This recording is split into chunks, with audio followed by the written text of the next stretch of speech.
brothers and sisters, how you doing this evening? Come on in, come on in. It's dinner time with your brother Tony. Come on in, come on in.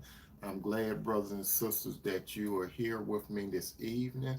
I enjoy coming to you live. This is based on my first correct live, and allow me to introduce myself. My name is Tony M. Toomer, and I talk about relationships. I talk about relationships pertaining to that of a man and a woman that are serious, committed, and moving towards a covenant relationship. That's where I come from. I come from the perspective of Genesis. When you look in the book of Genesis, God had a unique relationship with the man Adam. Secondly, he had a unique relationship with the woman Eve. And after he had a relationship with the woman Eve, he represented the woman to Adam. And Adam said in the presence of God, bone of my bone, flesh of my flesh, I should call a woman because she come from man. That's the type of relationship I believe in, my brothers and sisters. If you do not believe in a relationship as far as the Bible go, you have what is called a free will, my brother and sister. So you could do whatever you choose to do. But I would like for you to stay here for dinner and enjoy the show, okay? Now, we're about to get into tonight's topic. Tonight's topic is what really happens to your soul during sex. Again, what really happens to your soul during sex? I know a lot of people really try to understand what happened to themselves. Instead of thinking about their soul, they're thinking about other things, my brother and sister. But we're going to talk about what happens to the soul. But before we get into it, let me express this to you, my brother and sister. Sex is a beautiful thing. Always remember that sex is a beautiful thing. God created sex. God did not create sex just for a man and woman to have a good time. God created sex for procreation and for a man and woman to be intimate and close knitted together. Now, if you don't believe in that type of relationship what God created for a man and woman, I still encourage you, my brothers and sisters, to still stay here and enjoy the meal, okay? Now, the topic again is what really happened to your soul during sex. As we know that sex is a beautiful thing only when done the right way. What does only done the right way mean? A man and woman should be serious, committed, in a covenant relationship. That's how God wants a relationship to be. God does not want a man and woman to stop at being serious. God does not want a man and woman to choose stop just being committed. God wants you to jump those three hurdles to the part about commitment. Now, God created sex, my brother and sister, and it's a beautiful thing. I know a lot of people think that saying sex is something nasty about sex, but there's nothing nasty about sex. Sex is very beautiful. And we're going to go to God's word first of all, okay? When you're doing it God's way, as it is written in Hebrews 13:14. Again, that's Hebrews 13:14, Hebrews 13:14. It says that marriage should be honorable by all, and marriage should be kept pure. For God will judge the adulterers and the sexual immorality or immoral. Let me tell you this, my brother and sister, before I really get into this. I understand this. I want to tell you this. I'm not a clean man. I used to indulge in immoral sexual activity. So when I come to you, my brother and sister, I'm not coming to you as far as being holier than thou because I got a stained past, but God washed my sins away, okay? So, brothers and sisters, there is a way that God will wash away your sin through his son, Jesus Christ. So if you have committed any immoral sexual act, Jesus can wash you away and he will not hold it against you. Only man will hold it against you. Now, what really happens during sex? There's a whole bunch of things that happen. Now, what does sex affect? Sex affects you, my brother and sister. If you're not doing it God's way, it would affect your body, it will affect your soul, and it will affect your spirit. I'm going to break down exactly how it will affect you. First of all, having sex when you're not doing it God's way, it affect your body first. Now, I know a lot of men and a lot of women, they look at sex as a form of recreation to get rid of some stress and all kinds of uh, things that pleasing from a fleshly standpoint. But from God's standpoint, your body is the temple of the Lord, my brothers and sisters, okay? But we're going to talk about it from the flesh standpoint. The only thing that a man and woman could truly get out of sex, if they're not walking in the spirit of the Lord, the man could only get an ejaculation, and the woman could get a climax if she's not faking. And then after the sex is, after the sex is over with, what then? There's nothing after sex is over with. But two people, they have wet up each other, and that was basically it. That the deepest as it can go. Because you see, brothers and sisters, a man cannot love a woman, and a woman cannot love a man unless that man and woman have a relationship with Christ. Christ is love. A man does not know how to love a woman. A woman does not know how to love or respect a man. The only way a man can love a woman is to have a relationship with the Lord. As far as now, let me tell you something. A lot of men tell women, "Let me make love to you," or a woman might tell a man, "Let me make love to you." You cannot make love because God is love. Now you can express love. Now, when it comes to the sexual part of the relationship, my brother and sister, man and woman, they look to satisfy the outside first, then move towards the soul, and don't even think about the spirit. That's a fleshly minded man and a woman, right? But a spiritual mind man and woman, they'll lower from inside out, because it's the spirit of God, the soul, and the body. But we're at the body. The body is the temple of the Lord. Now, brother, let me tell you this. Most of the time, when a woman decide to have sex with you, majority of women, they like you somewhat. They like you somewhat, so therefore they will have sex with you, okay? But the thing about it, a lot of you sisters, you play yourself when you have sex with these guys, because let me tell you this, and I'm being generous what I'm about to say. Out of 10 men, and I'm being very generous, maybe 8.5 look at you as an object. Not all men, but I'm talking about from a scale between 0 and 10, 10 being the high, maybe 8.5 men, we talk about Western culture, look at you as an object. Most men, cause men are attracted by the visual. You understand? Men are attracted by the visual. So once a man visualize having a woman, this is how it happens. A man look at a woman and he writes, he produces, he directs, and he set action in his head what he wants to do with that woman. You understand that? This is a fleshly minded man. And most of the time, when a man gets that from a woman, he doesn't want it anymore. Because most men in the Western society, they don't look at going all the way as far as being married. They might say that they serious, they may say that they committed, but they do not want a long-term relationship with most women. And on the other hand, too, most women, not all women, they don't want a relationship going to marriage with a man, but more women do want marriage. But see, when it comes to sex, once you have sex with a man, sister, brother, once you have sex with a woman, it's just like squeezing some toothpaste out of the tube. You cannot put it back in. You're not friends no more. Once you cross over, you can never be friends no more. What happens to the body when you have sex? It's just a temporary thrill. That's all it is. It's a temporary thrill because the soul is not involved in it.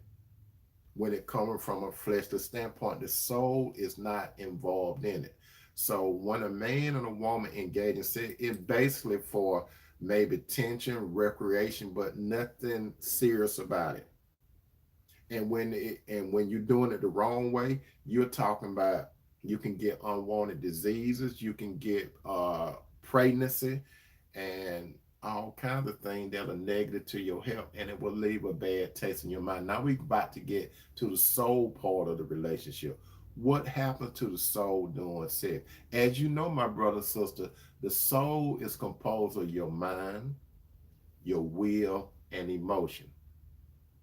When you have sex with someone, my brother and sister, you become so tied to that man or woman. Whether you realize or not, it's more than just a physical thing.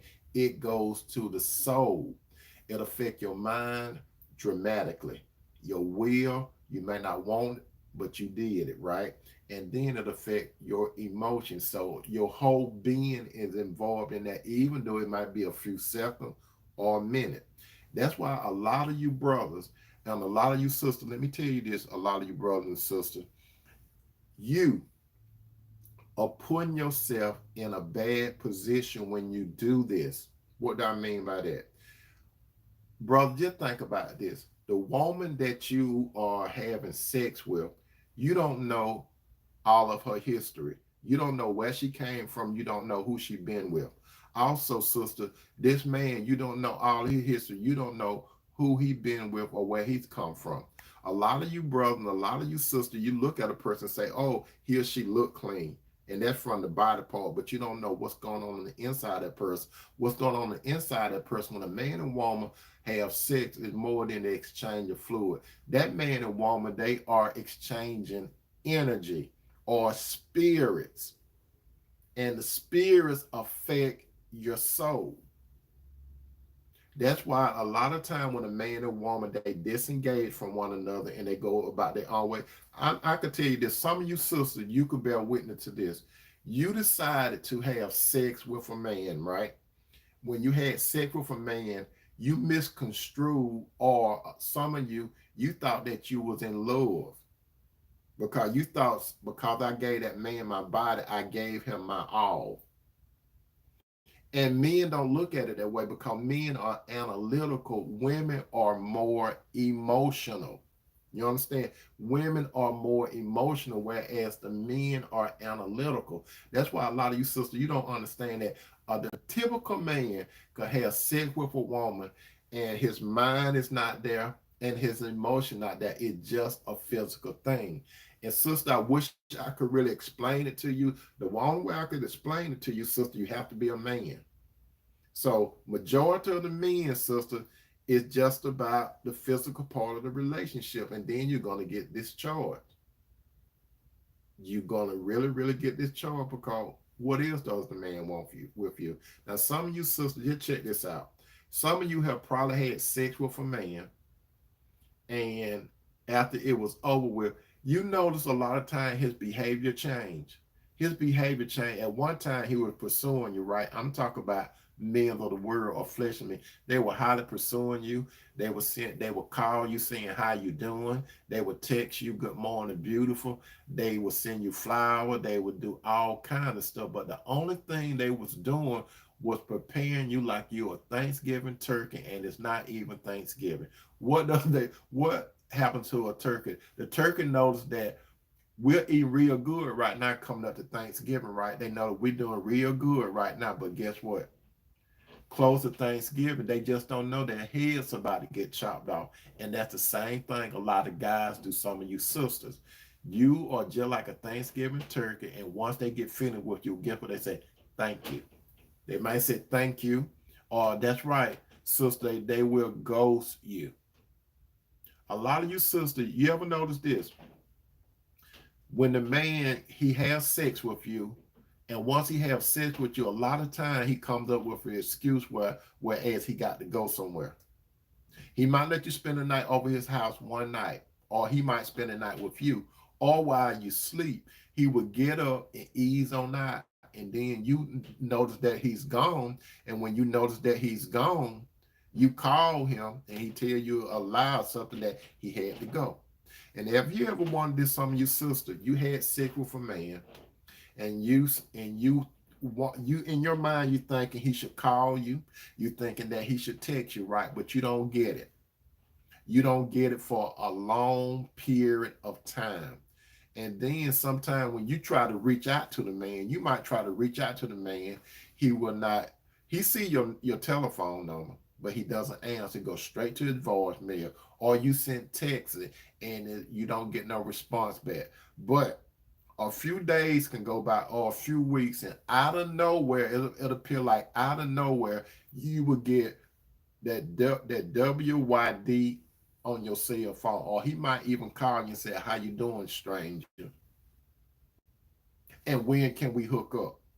What does he mean by when can we hook up? What he means is this: he wants to hook up and recapture what you all did the last time. That's all he wants. And let me tell you this, brother. A lot of time when you have sex with a woman, guess what? Guess what? The game is real. A lot of women out there, not all women, but a lot of women out there, it depends on your pocket. A lot of women view your pocket as an ATM machine, and they will give you something for resources. That's what a lot of women do. Not all women. They will give you something out of because you're giving them resources. So long you giving, they will give. Cause let me tell you what some women be saying, brother. They were saying, no, no money, no honey.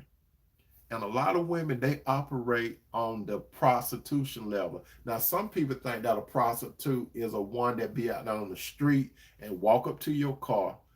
And like Donna Summer song said some years ago, bad girl.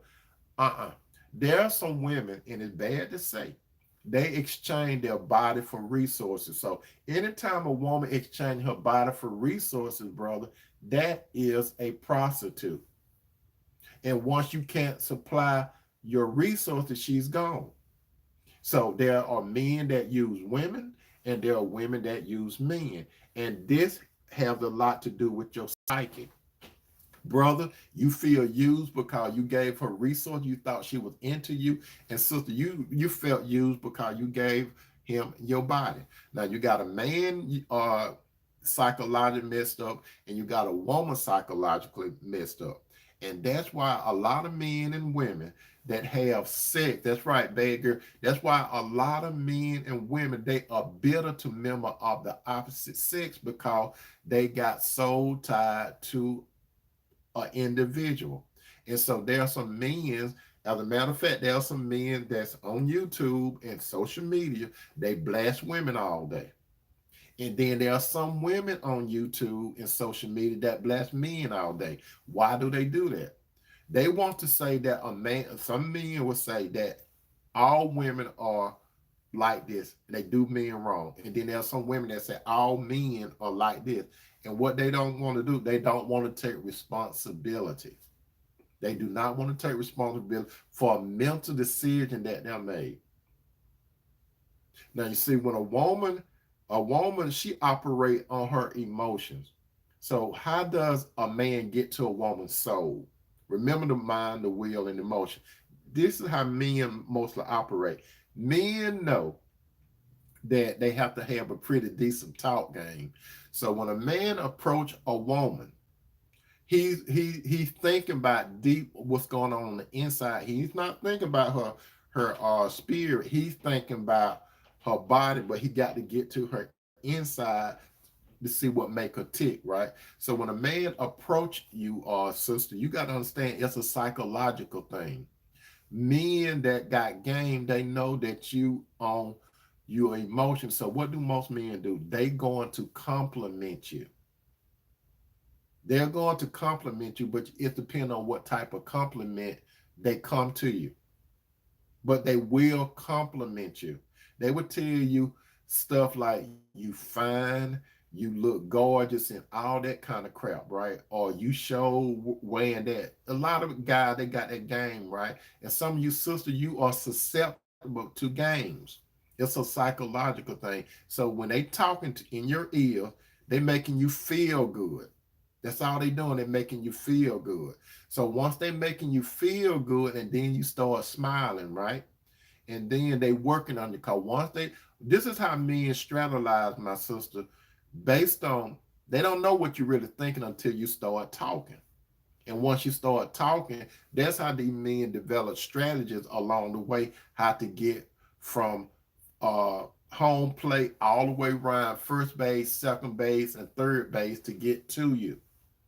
They're right, sister. The flattery and a red flag. So that's what they do. Okay. So once they get to your ears, it just like Satan. How did Satan get Eve? How did Satan get? He started a conversation with her. He was a smooth operator. Shout outs to Sade. Satan was a smooth operator. So Eve listened to him. And when Eve listened to him, he promised, he was trying to get Eve to be comfortable, which he did. That's how a lot of Satan's sons, they try to get you comfortable to listen to what they're saying. The same strategy Satan had with Eve, and Eve was perfect, sisters, but he was working her on the inside, and she did not realize it. So just like Satan, his sons work the same way. They start the talk game, and they tell you what the benefits of being with them. That's how they do it. They give you the benefits of being what they want. They will not tell you what's going to happen on the back end. They will not tell you what's going to be. Their intent a lot of time is not to be with you. Their intent is to get your body. They don't really value your soul. They value your body. Your soul is just a part of you. A lot of men, sister, they don't even look at it's like how important you. As a matter of fact, let me tell you this. It comes down to this, and I have said this before, but it's my first time saying it here on this channel. A lot of men, they look at you two different ways. So they look at you as a wife, or they look at you as a non-wife. Again, a wife or a non-wife. You got to understand it's psychological. Okay? So when a man look at you as a wife, the man look at you as you could be part of his life from this point on. And that's how Christian men mostly will approach you, okay? Most of the time, Christian men will approach you like that, okay? But worldly men, they will not approach you long range. Worldly men look at you like you are temporary or temporary long term. What does temporary mean? They barely know your name. They really don't want to know that much about you. All they want to do is get to your body. And these are the kind of men that don't want to spend no time with you, don't want to do nothing with you but come through your home, or you come through his home. They don't even want nothing to do with you, but they just want your body. These are the men that a lot of you sisters, you are susceptible to, because a lot of times their words are so smooth. They might look good. They may have a six-pack. They may appear to have resources. So you ever notice this, sister? A lot of time when you talk to your girlfriend, the first thing they want to know is this: what does he do? Instead of who he is, what does he do? So while you thinking about getting the bad from him, a lot of these guys, they are clever. They are very clever. So they work on you by you listening. You keep listening, right? Then you dialogue with them, right? So now they got your ear. Then what they do, they move to your heart, where your emotions at. They want to make you feel good. That's what they want to do. They want to make you feel very good. And once they make you feel very good, they move to the other part of your soul that's called your will. That's your decision maker, where you accept or reject him.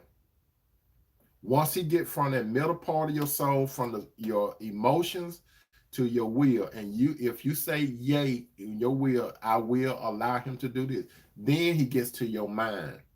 And once he get to your mind, you are done. You are done. It's over with. So when this man get to your mind, you don't even understand a lot of time what he got from you. He got your heart. He got your will. He got your mind. Now he got your body. And then when he got your body, this man have came to you like a wolf in sheep clothing, right? And when this man have came to you like a wolf in sheep clothing, he got you. And at this time, sister, you are soul tied to him. You so tied to him. And a lot of times, some of you sisters that really got yourself together, you really got yourself together. And a lot of you sisters, you let these guys that still just riding a tricycle don't have nothing. And a lot of you sisters, you think that you're in love because he throw down good in the bed. And you are mixing your feelings, your emotional feeling with the physical feeling. Just because he make you feel good physical, you think it's love, but it's actually love. Do you ever think a man gonna come to you, sister, and say, "Let me make lust to you"? They're not gonna do that. They will use the word, "Let me make love to you." They're not gonna say, "Let me make lust to you," because that's all it is.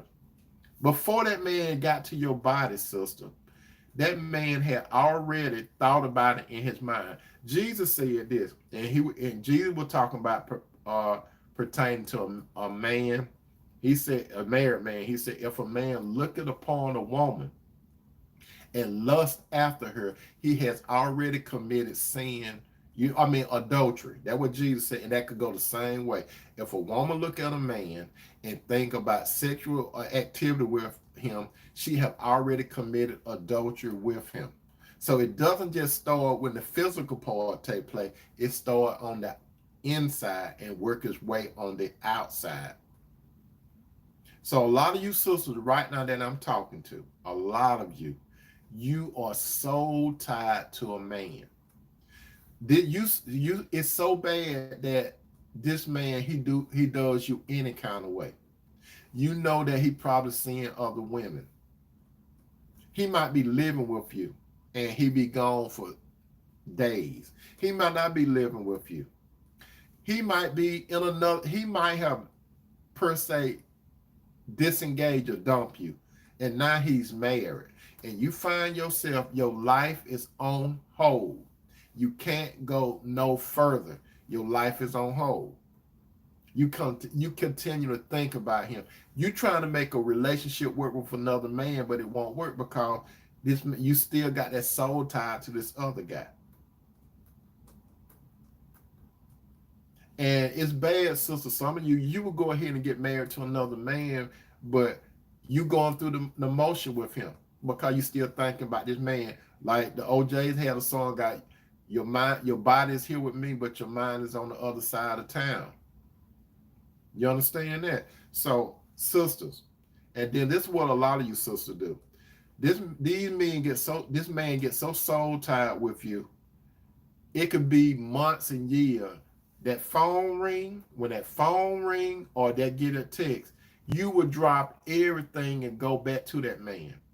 He would lie to you to just to get you on your back. And you think, and what happened? You somewhat have adjusted to feeling miserable. I put it that way. But then when you go and have sex with the man, you think that everything is going to change, right? That's what you think. You think that everything's going to change, but it's not going to change. It's still the same. So he come do it to you, and then you get discharged. A lot of you sisters right now, especially you married sisters, a lot of you married sisters, you might have a problem with your man at home. I have to touch on this. You have a problem with your man at home, right? So this guy, he talking to you every now and then. And a lot of you sisters, you mess up because these guys, a lot of these guys, they're not counselors or nothing like this. But they're gonna get paid on the end because let me tell you this, sister, whenever you have a problem with your husband or the man that you engaged with, notice I didn't say boyfriend or nothing, but a guy you engaged with, plan on getting married, or you married, and you having problems, you need to solve that problem because if you don't, then you're gonna start talking to these guys, and these guys are gonna pretend that they want to be your friend. And let me tell you, some of you sisters that are in a relationship and you decide to listen to this other guy, a lot of you sisters, you know that that man really don't want nothing with you, but you fool yourself. These outside men, you fool yourself, right? So what these men do? You go and tell these guys about your problem with your man. Now, let me tell you what go on in the mind of a man when you start talking about your husband or the man that you probably engaged to. They don't want to hear that crap. They just go through the motion. They don't want to hear. They pretend that you could cry on their shoulder. Shout out to Tony. They want you to cry on their shoulder, but they don't want you. They will listen to what you have to say, and they listen to what you have to say, they will watch those tears come down your cheek, right? They will even watch the tears away. The next thing you know, you're in an isolated place. And when you're in an isolated place, you are vulnerable and you did not even know it. You were vulnerable and you did not know it. So what happened? You over to this man's house. He give you wine. Why do you think a lot of men give you wine, sister? If you're on the fence, that's gonna loosen you up. So this man give you wine, and he insists on giving you more wine. But what you don't understand, men don't drink as much wine as you do a lot of time because it might affect their libido. So they want to keep filling you up, and then the next thing you know, after you done told him everything about what's going on with that man, your husband or the guy you dating, they're gonna pretend that they're gonna say stuff like he shouldn't do you that way. You a nice woman and stuff, but he's not being sincere. All he waiting for is your body. Then he end up caressing you. You may say no,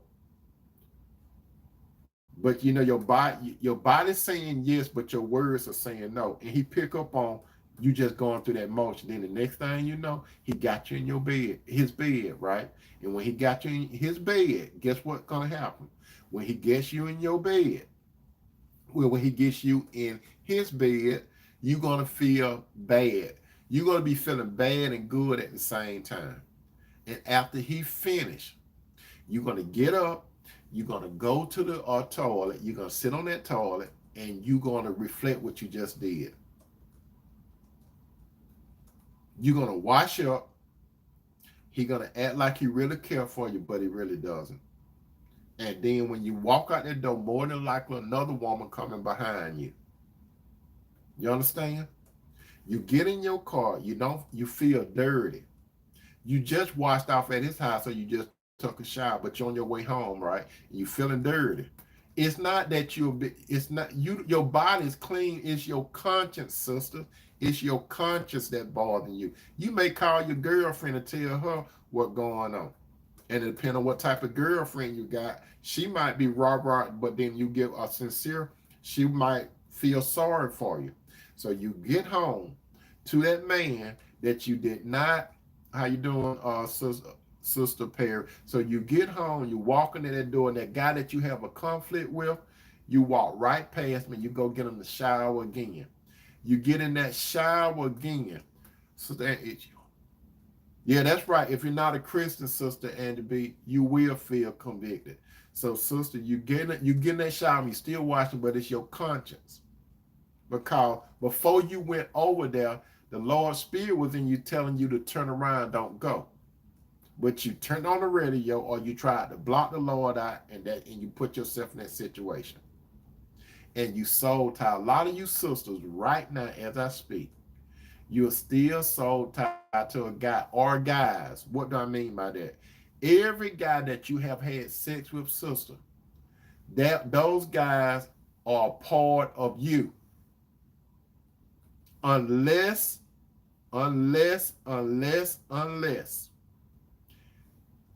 you accepted Jesus in your life and he washed your sins away. And Jesus, sister, Jesus is the only one that can break those soul ties. He's the only one. No counselor can break them. Not talking to your mama, no your girlfriends or other men. Jesus is the only one that could successfully block that soul tie with you. And a lot of you brothers, let me tell you brothers, a lot of you brothers, a woman gives you an opportunity, right? She give you an opportunity. Some of you, brother, you mess up, you just like Samson. What do I mean by Samson? What was Samson's problem? Samson's problem was lust. That was Samson's problem. Even though Samson was supposed to be a strong man Actually, it was the Lord's Spirit that was in him that caused him to do great feats. It was not in Samson's hair. A lot of people think that Samson's strength was in his hair. His strength was not in his hair. His hair represented a covenant or a contract. That's what it was. His hair represented a contract between him and the Lord. And it's just like any other contract, once you tear, a lot of time it's over. And what did Samson do? Samson was into a lot of women that were not a part of his culture. The Lord had warned them, him included. Samson had this lust for other women. He didn't have lust for God women, which were the Israelites. He wanted to go outside to the Philistines and all that kind of stuff. Even Samson's parents say, you can't, excuse me, you can't find no women here. And Samson didn't want to listen to him. He said, I want that woman. And what did Samson end up with? Samson ended up with Delilah, right? And we know Delilah gave him a free haircut, right? Delilah set Samson up. She made some money off of Samson. You gotta understand that, some of you brother. Women, a lot of these worldly women, they're gonna get some type of resources from you.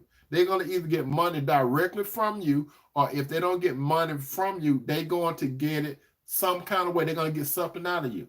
In the Delilah case, she made a bargain with some guys to find out what Samson's true strength was, what was his strength, and she found that. She even used tears, crocodile tears. So what happened to Samson? He got his hair cut and he got his eyes gouged out. As a matter of fact, Samson, he was blind before his eyes got poked out. You know why I say that? Because he took his sight off of the Lord. And this final time, the Lord said, I had it. And the Lord left him. The Bible said that the Lord left him. But before the Lord left Samson, Samson left the Lord in his decision. And then we got not only Samson, look at Solomon.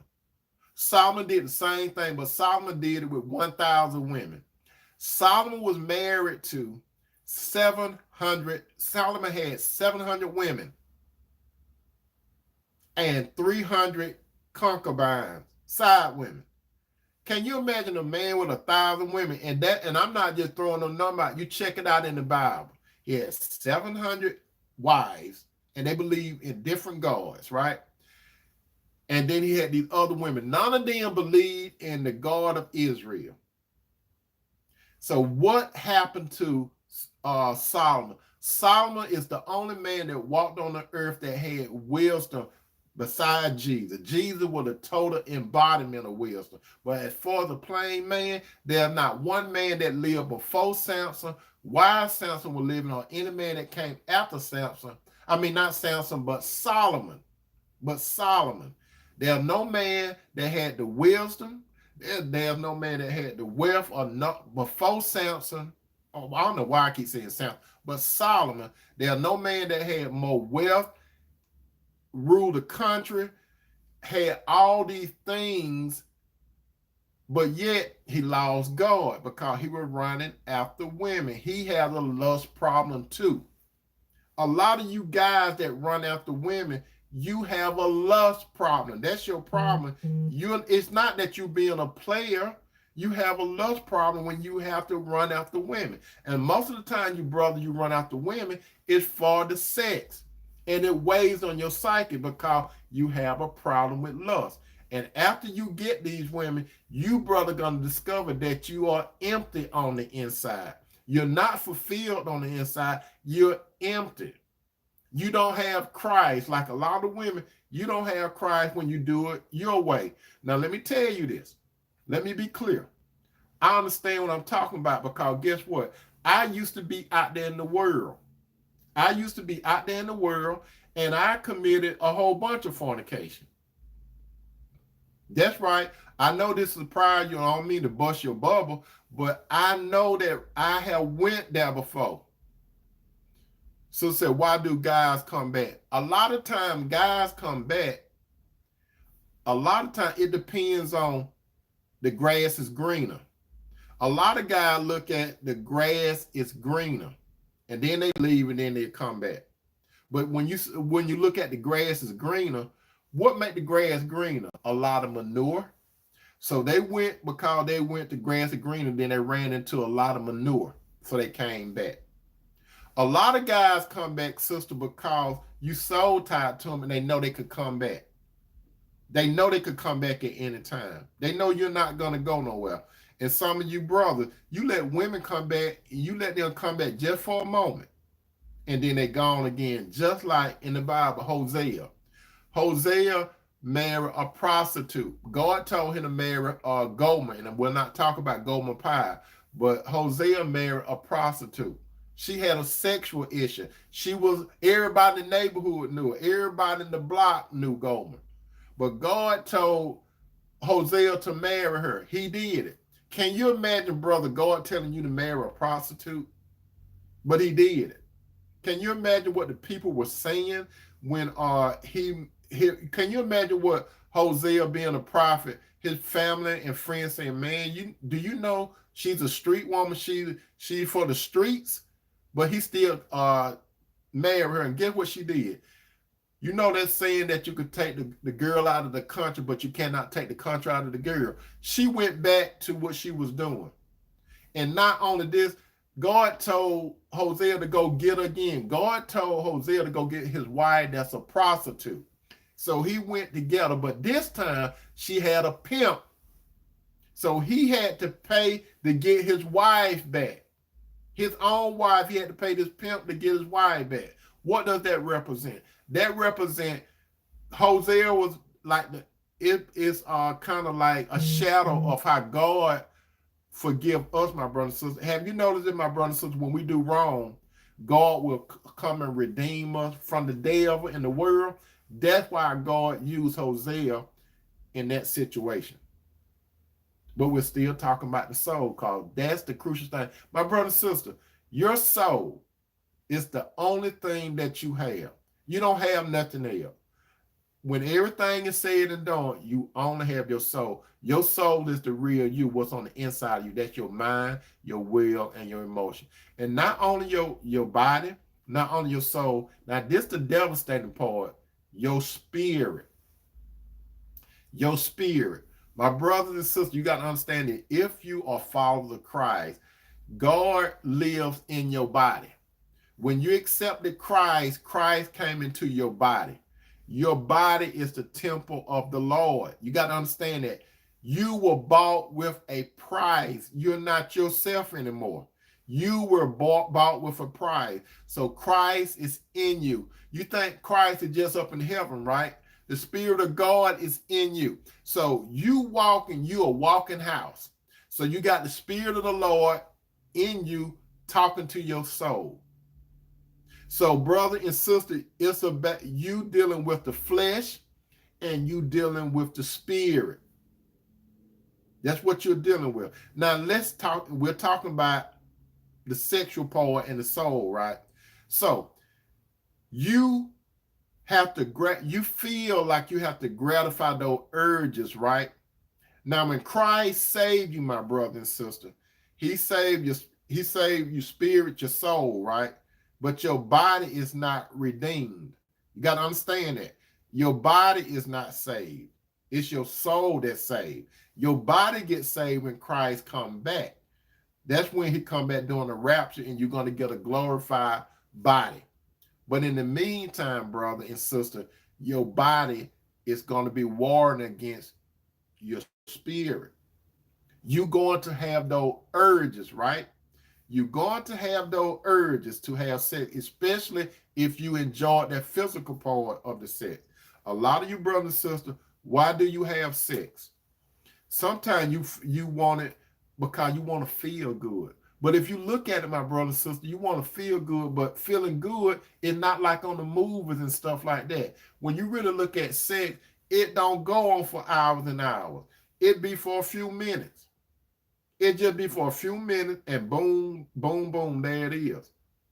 So when you have to have something when it comes to a relationship outside of sex, brother and sister. Your relationship cannot sustain on the sex. You have to have something besides sex. But back to the spirit of God in you. Just imagine it, my brother and sister. You go have sex with somebody, right? When you go have sex with somebody, if you're a child of God, where do you think the Lord at when you have sex with somebody? Just think about that. Where is the Lord when you have sex with someone? I'm going to tell you what the Lord is. You taking the Lord into that mess.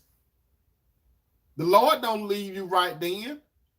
Now, I hate to tell you all that tonight, because some of you may have sex tonight or the weekend or whatever. But guess what? If you have the spirit of the Lord, he's in you. So when the Lord is in you, and especially if you go have sex with an unbeliever, guess what spirit that unbeliever have? They have a demon or demons, plural. Can you imagine? You taking the Lord, my brother and sister, into the bed of an unbeliever, right? And when you taking the Lord into the bed of an unbeliever, just look how nasty that picture is. And that person got demons in him or her. But you just going by how he or she look, or they talk good, or they make you, or they quote unquote make you happy, right? But when you, brother, when you put your penis in a woman's vagina and she's ungodly, and you supposed to be a Christian, right? Sister, when you lay down and you supposed to be a Christian and you let an ungodly man stick his penis in your vagina, it's more than the physical. It gets to your soul get wrapped up, and then it's the spirit. Just look how nasty that picture is. So you're intertwined with your body, you're intertwined with your soul, but then it's a conflict because you got Christ in that mess. That's why your conscience bothers you, because your conscience was telling you before you took your clothes off, don't do it. And you thought Christ was going to leave you right then, but his spirit was there. But let me tell you, my brother and sister, if you continue to do stuff like that, your conscience is going to be seared.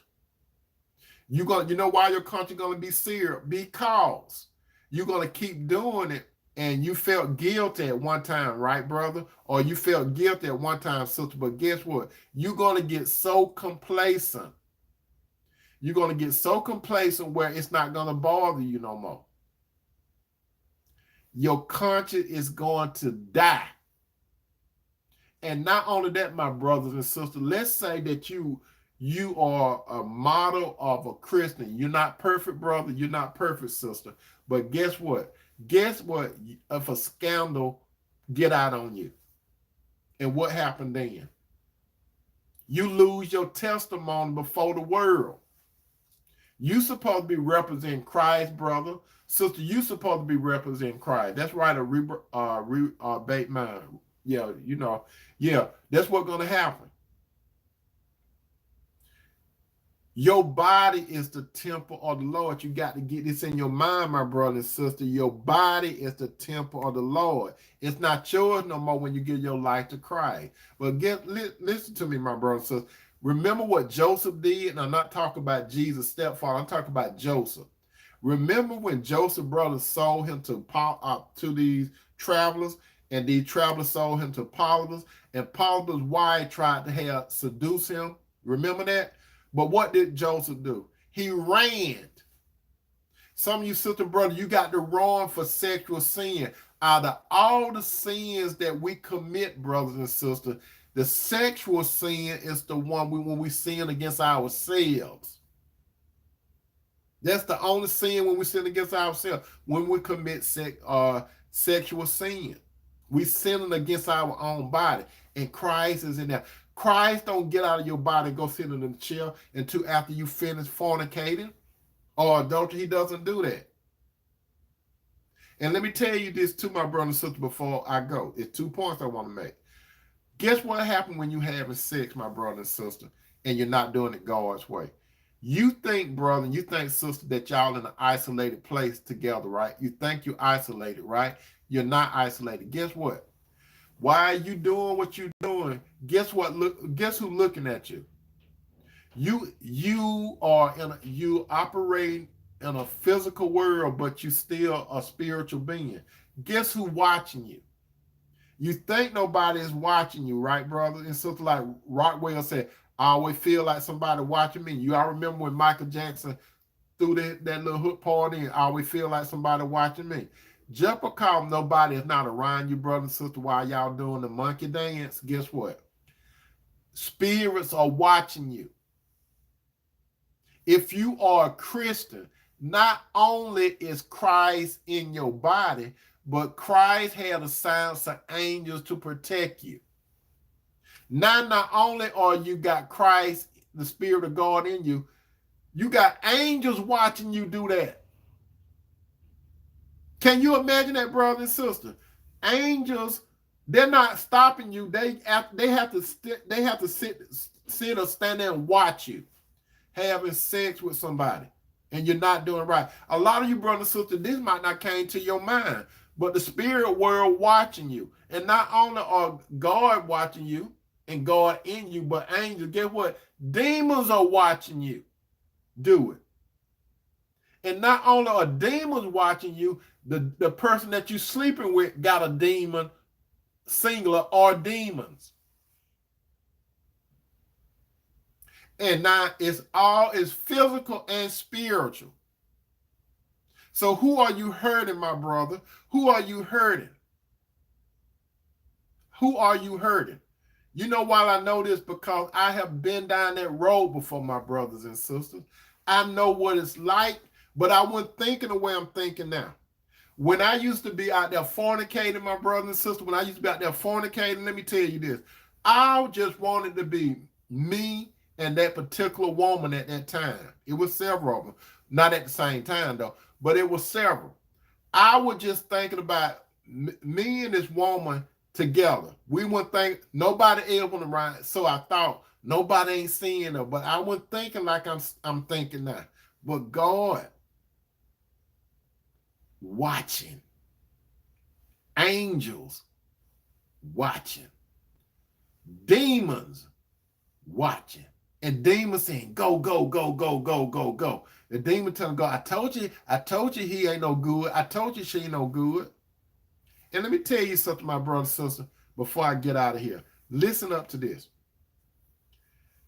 You got some guys that say they men of God, right? When I say men of God, we talking about preachers. Listen carefully, preachers. Why is it, brother and sister, why you get so out of shape when you find out a preacher had committed a sexual sin? Why do you do that? Why is it some brothers and sisters, you could commit sin? I mean, you could have sex, but you don't want your preacher to have sex. But your preacher is a Christian, right? But you want to throw your preacher away when you find out that he had sex, right? But you having sex too. As a matter of fact, you probably had sex Saturday night and you in worship service Sunday singing glory to God. You was having sex right before you went to worship service. Then you find out there's a scandal. A woman come out and say her and the preacher were doing the monkey dance, right? And now you want to throw the preacher away. What you got to understand, my brother and sister, the preacher is a man first before he's a preacher.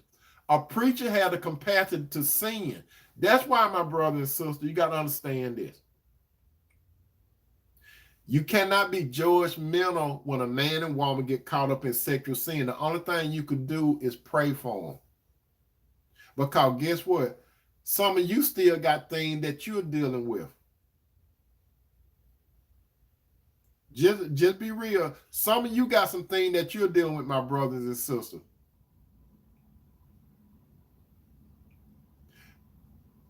But let me tell you this.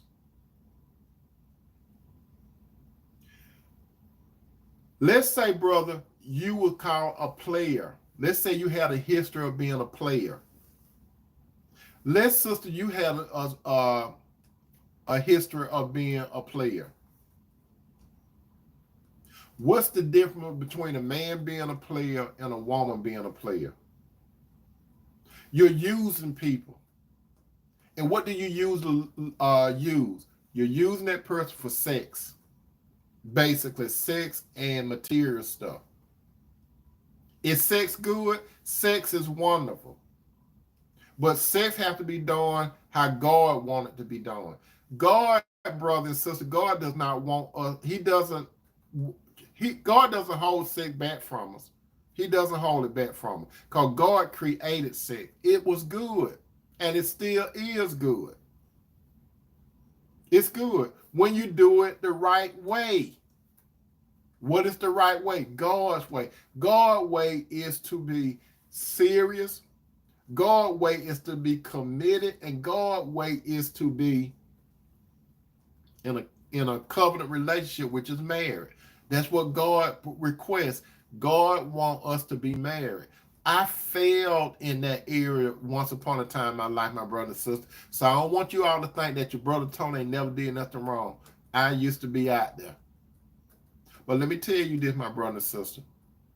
When you become a Christian, brother and sister, let me tell you this. If you had a history of being out there doing your thing, and God bring the right person into you, it's a whole different scenario. Let me tell you this, my brother and sister, I'm telling you the truth. When God calls you, brother, to find the right woman because you find favor. Sister, when God calls a man to find you, you had favor, right? When God calls you all to come together, let me tell you something about sex. When Christians have sex, let me tell you when Christians have sex. It's something that is mind-blowing. You see, when Christians have sex, that's right, Sister Cindy, most of us fall in this area. That's right. Let me tell you something, sister. A whole bunch of people have a sexual problem and money, but they don't want to talk about it. They don't want to talk about the sex and the money. You know what I mean? But let me tell you this, my brother and sister. Listen to your brother, Tony. Listen to me.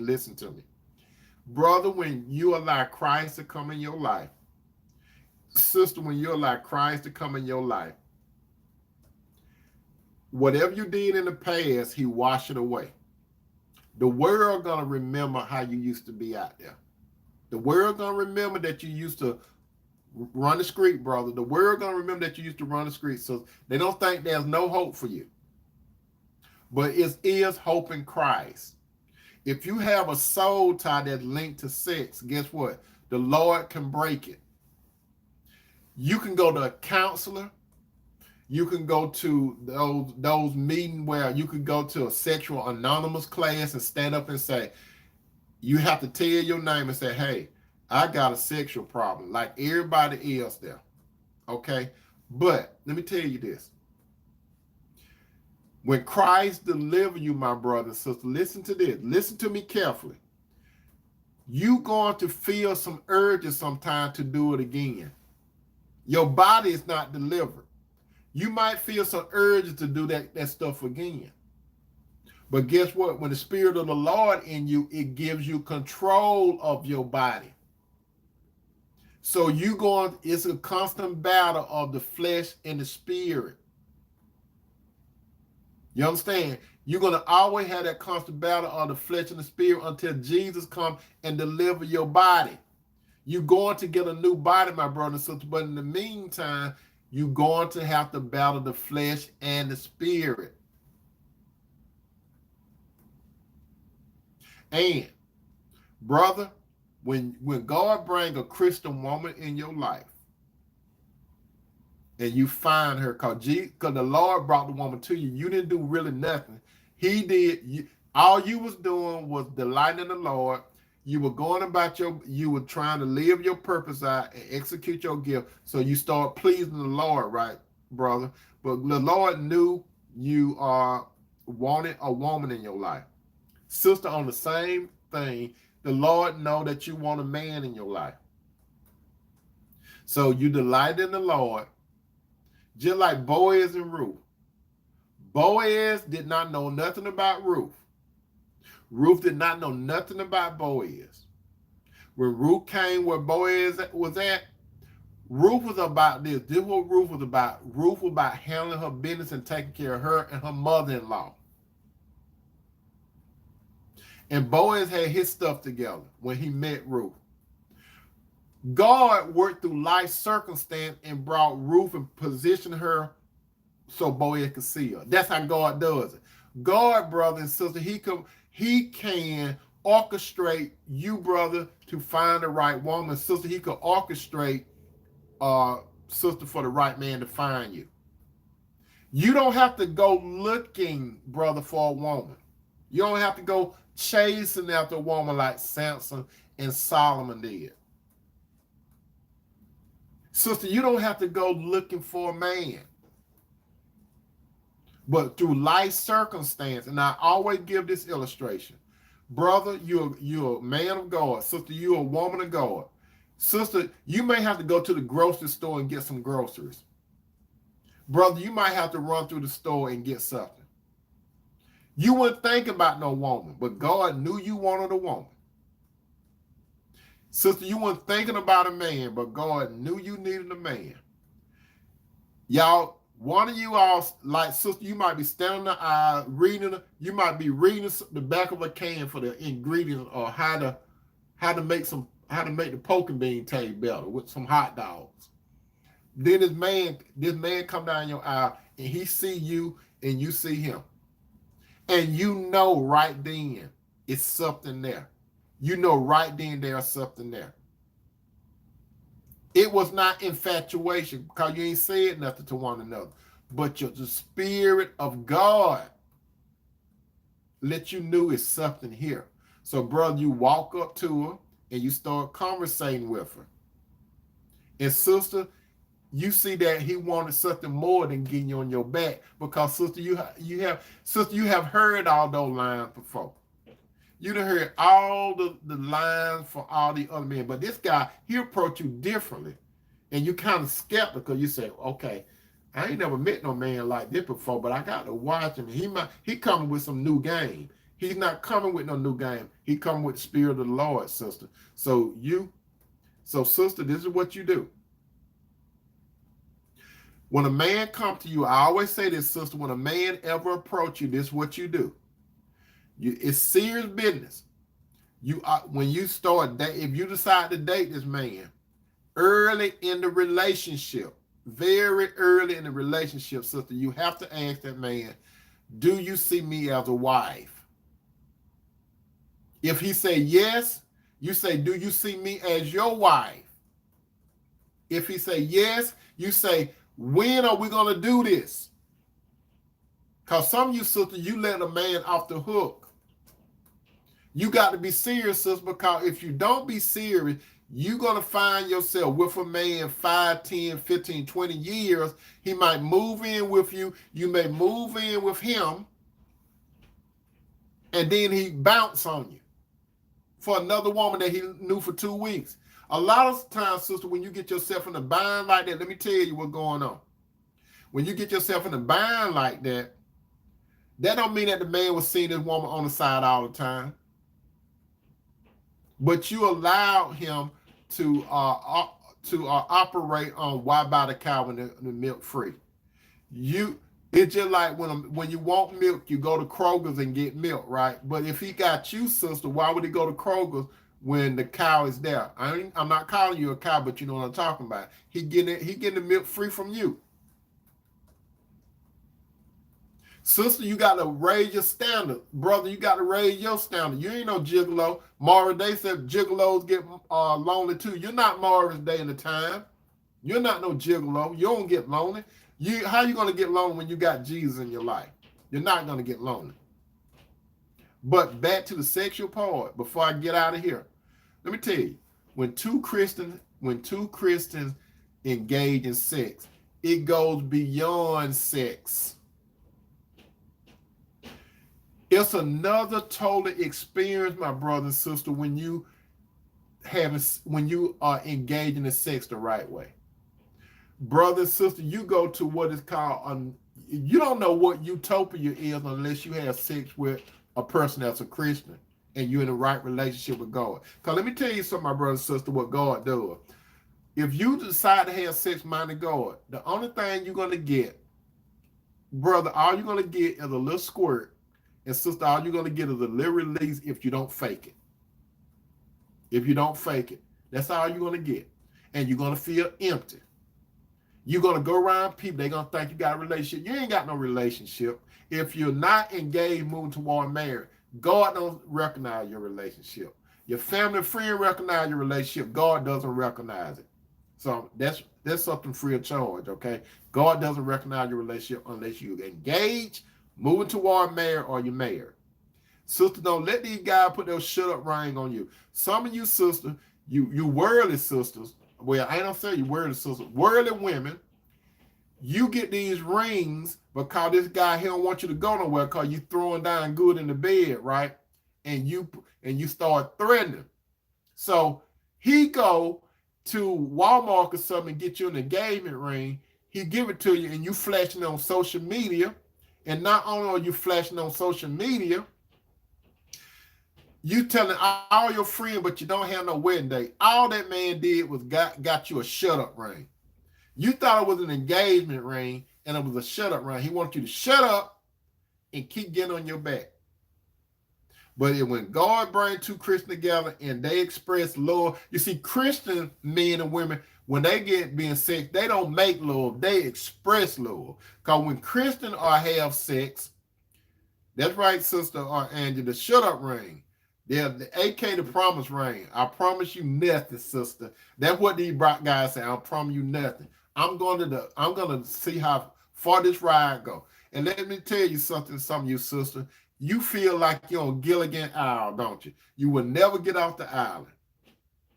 But once the Lord bring two men, a man and a woman together, two beings together, and you express love, it's a difference between making love, because you can't make love. God is love. Just think about this beauty to my brother and sister. Guess what? When you, brother and sister, doing the right way, you still got the spirit world looking at you. The Lord, brother and sister, he's in the bed with you because it's right. The Lord is in it. The Lord, brother and sister, even if you doing the right way, the Lord don't get up. The Lord don't get in the chair and go look at CNN while y'all doing it. He don't do that. The Lord still staying there, but he's pleased. When the Lord is in the express love, because guess what? He's teaching you and guiding you, brother and sister, how to please one another. So, brother, when Christ is in you, you're not thinking about releasing yourself. You're thinking about pleasing your woman, not only physical, but her soul, and you happy that she got the spirit of the Lord. And the same thing, sister, you're not only thinking about your physical pleasure, you think about pleasing that man too. But overall in all, Christ is in it because, like Sister Angela B said, you're equally yoked. And when the Lord is in it, your sexual experience, it could blow your mind. You have to be in the right type of relationship to understand where your brother Tony coming from. I know what it was like having sex with someone that's not of God, and I know how it is to be sexual with someone that is of God. I'm married, and it's more than the physical. It's more than the ejaculation. It's more than the climax. It's another dimension, brothers and sisters. And you get bonded closer and closer together. And it's not all about sex. It's not all about you trying to make up an excuse. What we're gonna do now? You love one another. And you see, you don't fall in love with your husband. You don't fall in love with your wife. You grow in love, okay? You grow in love. So, and not your relationship when you're a Christian, and not Jack and the Beanstalk where you throw that seed out and it grow up like that. No, it's an ever-changing thing. And when you have that sex the right way, God is in it, brothers. God is in it, sisters. I hope that you all enjoyed this particular broadcast. I hope that you come back I didn't want to hold you long, but for those of you, I want you to share this video if you don't mind. Please share this video, like it, and let it be out there, because your brother Tony, I come with a relationship from God's point of view. I'm not going to come here, my brother and sister, telling you about how the world do it. I'm not going to do that. If I do come, I'm going to show you the contrast between how the world had a relationship and how the spirit had a relationship. When I talk to you, brother and sister, my talk is basically for men and women that follow God. People that are going to look at this video on me, it's going to sound crazy to them because it's foreign to them. Worldly people going to think what I'm talking to you all about is a whole bunch of crap. But it's not. It's about God. In a relationship, brother and sister, always remember this. Brother have a relationship with God first. Sister have a relationship with God first. If you get married, it's God first, your mate second. Never put your mate second. Never put your mate first. Never put your mate first. That's for God. Understand? God first, your mate second. Nobody or nothing coming for your mate. If you understand that little principle, everything gonna be good. Lord willing, my brother and sister, hopefully I'll be here tomorrow night. And I'm not gonna keep it that long, but since this is really my first live broadcast on YouTube, thank you all for being here. I love you, brothers. I love you, sister. You all have a good night, okay? Peace out.